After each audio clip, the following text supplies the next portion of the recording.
عالی جناب سعید نوری صاحب صدر رضا اکیڈمی اور حضرت سید معین الدین اشرفی جیلانی عرف معین میاں ممبئی کی ہدایت پر رضا اکیڈمی اور تحفظ ناموس رسالت بورڈ شاخ ناندیڑ کی جانب سے کوکن سیلاب متاثرین کے لیے بڑے پیمانے پر ریلیف کا کام کیا گیا۔ جیسے ہی کوکن کے سیلابی صورتحال کی خبریں ملی، تحفظ ناموس رسالت بورڈ ناندیڑ اور رضا اکیڈمی کے ذمہ داران نے پریشان حال لوگوں کی امداد کے لیے ہر ممکن کوشش کرنے کا فیصلہ کیا۔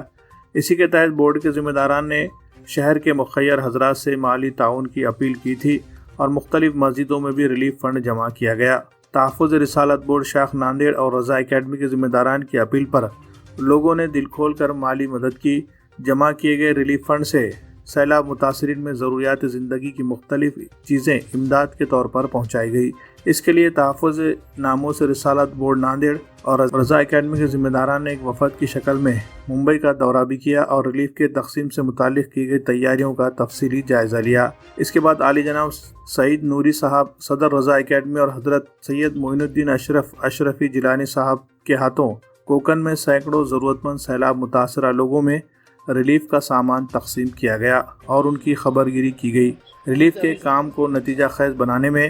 رضا اکیڈمی اور تحفظ ناموس رسالت بورڈ شاخ ناندیڑ کی جانب سے مولانا عبدالعظیم رضوی، حافظ مولا علی رضوی، حاجی الیاس صاحب بھوکر والے، حافظ رضوان صاحب، حافظ فیروز رضا، مرزا شکیل بیگ، حاجی عنایت وندانی، حنیف پٹھان، محمد رضوان، محمد عمران جمالی، حاجی علیم صاحب، محمد الطاف اور سید انصار صاحب و دیگر بورڈ کے ذمہ داران و تمام علماء و ائمہ مساجد و صدور و متولیان کا بھی بھرپور تعاون حاصل رہا۔